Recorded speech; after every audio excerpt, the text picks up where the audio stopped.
Hallelujah. तो आइए आज के वचन में चले, पवित्र शास्त्र बाइबल से आज का संदेश सुने। आज का संदेश है रिसीव करना यानी ग्रहण करना। निकालिए यूहन्ना का सुसमाचार अध्याय 16 और वचन 24। Gospel of John chapter 16 verse 24।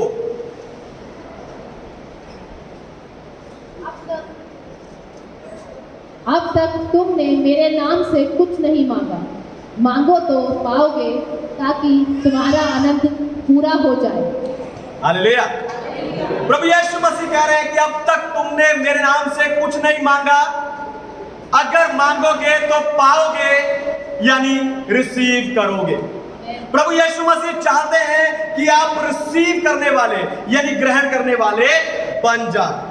एक विश्वासी जब भी भविष्यवाणी को सुनता है या किसी विश्वास के वचन को सुनता है या उत्साह के वचन को सुनता है तो हमेशा आमीन या फिर मैं रिसीव करता हूं ऐसा बोलता है। पर यह रिसीव करना कैसे है यह बहुत थोड़े लोगों को मालूम है। हालेलुया। आप देखो मरकुस रचित सुसमाचार अध्याय 5 में जब प्रभु यीशु मसीह गिरासेनियों के देश में पहुंचे तो वहां पर प्रभु ने एक व्यक्ति के अंदर से दुष्ट आत्माओं की सेना को निकालकर आजाद किया।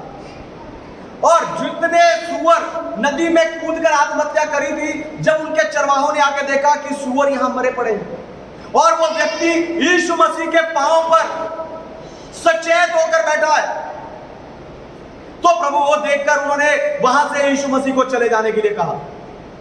जबकि इतने बड़े चमत्कार को देखकर उन्हें यह पूछना चाहिए था कि प्रभु हम अपने बिजनेस को कैसे आशीष करें, हमारे सुअर तो मर गए, अब हम क्या करें, हमें भी बताइए। पर उल्टा उन्होंने वहां से प्रभु को जाने के लिए बोल दिया, यानी वो उस चमत्कार को रिसीव नहीं कर पाए। इसीलिए आज मैं आपको रिसीव कैसे करना है वो रहस्य बताकर उत्साहित करने जा रहा हूं। लेकिन उससे पहले मैं चाहता हूं कि इंटरनेट के जरिए जितने लोग स्पिरिचुअल पैशन असेंबली यानी आत्मिक उत्साह की सभा से जुड़े हैं, हम जोरदार तालियों से उनका स्वागत करें।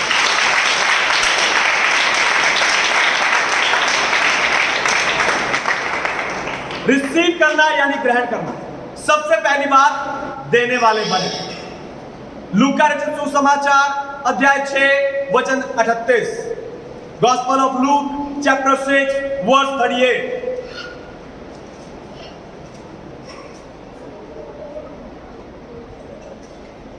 दिया करो तो तुम्हें भी दिया जाएगा, लोग पूरा नाप दबा दबाकर और हिला हिलाकर और उभारता हुआ तुम्हारी गोद में डालेंगे, क्योंकि जिस नाप से तुम नापते हो उसी से तुम्हारे लिए भी नापा जाएगा। हालेलुया। परमेश्वर के नाम की महिमा। तो दो तो तुम्हें भी दिया जाएगा। अगर आप परमेश्वर से रिसीव करने वाले या ग्रहण करने वाले बनना चाहते हैं तो आपको पहले देने वाला बनना पड़ेगा। पर मुश्किल यह है कि हम सब स्वार्थी हैं। दोबारा सुनिए, ध्यान से सुनिए। मुश्किल यह है कि आप स्वार्थी हैं। आप सिर्फ अपने बारे में, अपने घर के बारे में और अपने परिवार के बारे में ही सोचते हैं। नहीं पास्टर जी, ऐसा नहीं है। इसका सबूत आपकी प्रार्थनाएं हैं। आपकी प्रार्थनाएं सिर्फ आपके लिए या आपके परिवार के लिए ही होती हैं। पर आपको बताऊं, जैसे ही आप अपने इस छोटे से दायरे से बाहर आएंगे आप देने वाले बन जाएंगे। दोबारा सुनिए, ध्यान से सुनिए। जब आप अपने इस दायरे से बाहर आएंगे आप देने वाले बन जाएंगे। हालेलुया। परमेश्वर देने वाले परमेश्वर है। आपके पास जो कुछ है वो आपको परमेश्वर ने दिया है, और जब उसके दिए हुए में से आप परमेश्वर के काम के लिए देते हैं तब उसमें से भी परमेश्वर आपको उसका बदला देते हैं। परमेश्वर अन्यायी नहीं है, परमेश्वर धर्मी नहीं है कि आपके दिए हुए को भूल जाए। हालेलुया। परमेश्वर धर्मी अन्यायी नहीं कि आपके दिए हुए को भूल जाए। परमेश्वर आपको दोबारा उसका भुगतान करता है, आपके पास डबल हो जाता है। हालेलुया। परमेश्वर आपको उसका दोबारा भुगतान करता है। आयूब के पास डबल क्यों हुआ? क्योंकि परमेश्वर ने दोबारा भुगतान किया। Hallelujah, hallelujah. परमेश्वर दोबारा भुगतान करते हैं, क्यों? ताकि आपके पास कमी ना हो जाए, पर आप वापस अपनी भरपूरी में आ जाए। इसलिए जो ज्यादा बोता है वो ज्यादा काटता है। Hallelujah, hallelujah. आपको बताऊं, मैं खुद एक देने वाला व्यक्ति हूं। मेरे सर्कल में शायद ही कोई होगा जिसकी मैंने कभी कुछ देकर मदद ना की। इसीलिए परमेश्वर ने आज मुझे आशीष किया है। हालेलुया। पर एक समय था जब मेरे पास कुछ नहीं था। पोलियो ग्रस्त होने के कारण मैं कई बार, है ना, अब कहीं मुझे जाना होता तो उसके लिए मैं अपने पिताजी को, नहीं तो अपने भाई को, नहीं तो अपने दोस्तों को बोलता कि यार मुझे बाहर उस काम के लिए जाना है, वहां जाना है, मुझे ले जाओ, क्योंकि साइकिल स्कूटर मुझे चलाना नहीं आता। कभी वो बोलते ठीक है, ले गए, कभी मना कर दिया, कभी बोलते बाद में जाएंगे। फिर उसके बाद क्या हुआ, मैंने एक स्कूटर लिया जिसके साइड में स्पोर्ट होती है, साइड में टायर लगे होते हैं। जब वो स्कूटर मैंने लिया, मैंने अपनी होने वाली पत्नी से पूछा, मैंने ऐसा स्कूटर ले रहा हूं, तुम बैठ जाओगी? उसने कहा क्यों नहीं। ऐसी पत्नी के लिए परमेश्वर का धन्यवाद। हालेलुया। 12 साल मैंने उस स्कूटर पर परमेश्वर की सेवा किया और आज मैं गाड़ी चला रहा हूं। हालेलुया। मैंने जो परमेश्वर को दिया, परमेश्वर ने मेरा कुछ नहीं रखा तो आपका भी नहीं रखेगा। अपने लिए ताली बजाइए। रिसीव करना। दूसरी बात, आंसुओं को बोना सीखें। आंसुओं को बोना सीखें। पढ़िए भजन संहिता अध्याय 126 वचन 5, साम्स चैप्टर 126 वर्स 5।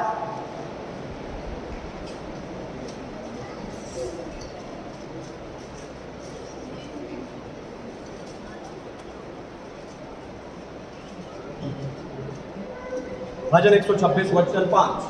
जो आंसू बहाते हुए बोते हैं वे जय जयकार करते हुए लबड़े पाएंगे।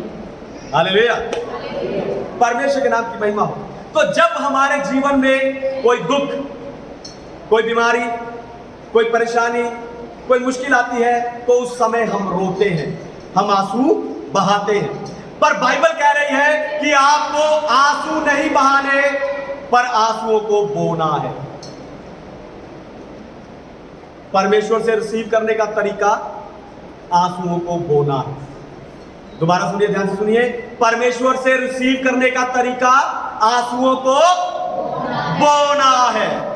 जब आप रोते हैं तो आप आंसू बहाते हैं, लेकिन उन्हीं आंसुओं को जब आप परमेश्वर की उपस्थिति में बहाते हैं तब वो आंसू बोए जाते हैं। और जो लोग प्रार्थना में आंसुओं को बोते हैं, भजन संहिता 56 अध्याय हमें बताता है कि परमेश्वर उनके आंसुओं को अपनी कुप्पी में भरकर रख लेता है और फिर उनके एक एक आंसू के बदले परमेश्वर उन्हें आशीष की कटनी देते हैं। हालेलुया।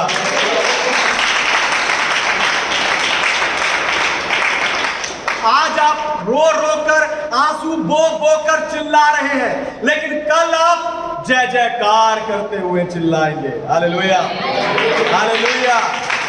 आपको बताऊं, यीशु मसीह जब क्रूस पर मर गए और उन्हें कब्र में रखा गया तो सारे चेले दुख में थे, शोक में थे और रो रहे थे। पर जैसे ही हफ्ते के पहले दिन प्रभु यीशु मसीह मुर्दों में से जी उठे और चेलों को दिखाई दिए, वो आनंद से भरकर जय जयकार करने लगे। Hallelujah, hallelujah.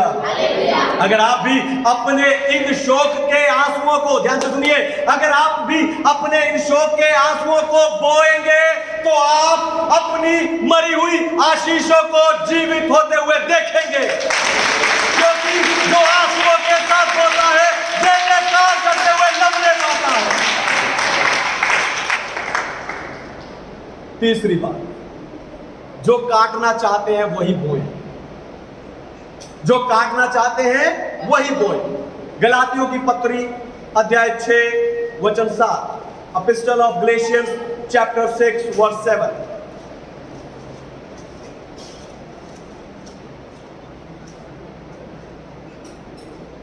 धोखा न खाओ, परमेश्वर ठट्ठों में नहीं उड़ाया जाता, क्योंकि मनुष्य जो कुछ बोता है वही काटेगा।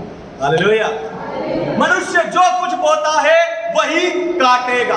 अगर आप इस वचन को ध्यान से देखें तो आपको पता चलेगा कि काटने से पहले बोने का समय होता है। पर बहुत से लोग आशीष के नाम पर बिन बोए काटना चाहते हैं, पर आपको बताऊं, बिना बोए काटना पाप है। हालेलुया। दोबारा सुनिए, ध्यान से सुनिए। बहुत से लोग आशीष के नाम पर बिना बोए काटना चाहते हैं, पर बिना बोए काटना पाप है। हालेलुया। आप आज जो कुछ कर रहे हैं इसका हर्जाना आपको न्याय के दिन भरना पड़ेगा। याद रखिए, आज का समय, ये वर्तमान समय बोने का समय है। हालेलुया।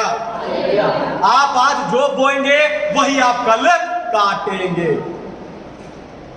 आप कैसे? आपने केले का पेड़ लगाया, केले का पेड़ लगाया, केले का पेड़ बड़ा हो गया, लेकिन हाँ, आप उस केले के पेड़ के सामने खड़े होकर सोचने लगो, यार आम का मौसम आ गया, मुझे तो आम चाहिए, नहीं मिलेंगे। आपने आम का पेड़ लगाया हो और आप बोलो, आम का पेड़ तो लग गया, पर मेरा मन अमरूद खाने का है, नहीं मिलेंगे। जो बोया है वही आपको मिलेगा। हालेलुया। ऐसे ही आप परमेश्वर से जो कटनी चाहते हैं वही बोए। मेरा पॉइंट था, जो काटना चाहते हैं वही बोए।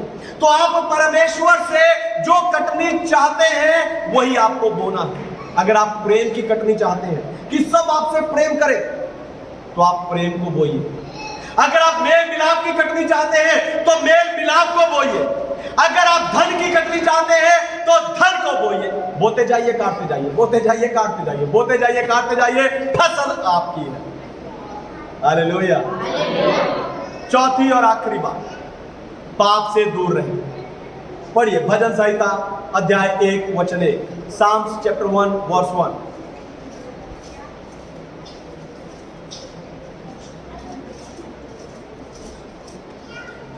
भजन 1 का 1। क्या ही धन्य है वह पुरुष जो दुष्टों की युक्ति पर नहीं चलता और ना पापियों के मार्ग में खड़ा होता और ना ठट्ठा करने वालों की मंडली में बैठता है। हालेलुया। परमेश्वर के नाम की महिमा। आप में से कितने लोग जानते हैं कि परमेश्वर पवित्र परमेश्वर है? गुड। फिर आप ये कैसे भूल जाते हैं कि परमेश्वर, वही पवित्र परमेश्वर, पाप में पड़े हुए व्यक्ति को आशीष देगा? हालेलुया। पिछले 2 सालों से हम अपने फोन की कॉलर ट्यून में ट्रिन ट्रिन की जगह एक और ट्यून सुन रहे हैं, कोरोना वायरस के चलते। रेडियो चलाते हैं तो बीच बीच में एक ऐड आती है, टीवी में ऐड आती है ना, और सोशल मीडिया पर बार बार ऐड आती है कि 2 गज की दूरी बनाए रखें। हालेलुया। सोशल डिस्टेंसिंग, सामाजिक दूरी, 2 गज की दूरी को बनाए रखा जाना चाहिए। अब हर दुकान के बाहर लिखकर लगा दिया गया कि दूरी बनाए रखें। पर मैं आपको बताना चाहता हूं कि हर एक विश्वासी को, ध्यान से सुनिए, हर एक विश्वासी को पाप से ये दूरी हमेशा के लिए बनाकर रखनी चाहिए।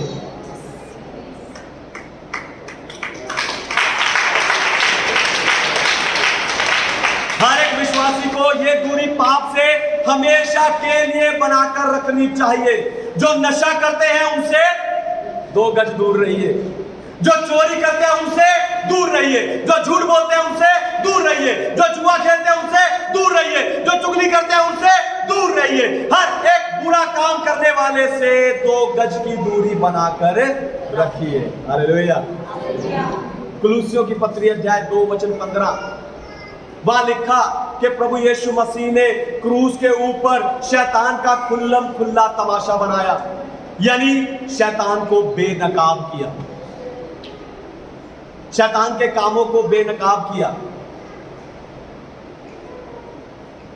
अब इस पीढ़ी के लोगों के बीच में यह आपकी जिम्मेवारी है कि आप शैतान के कामों को बेनकाब करें।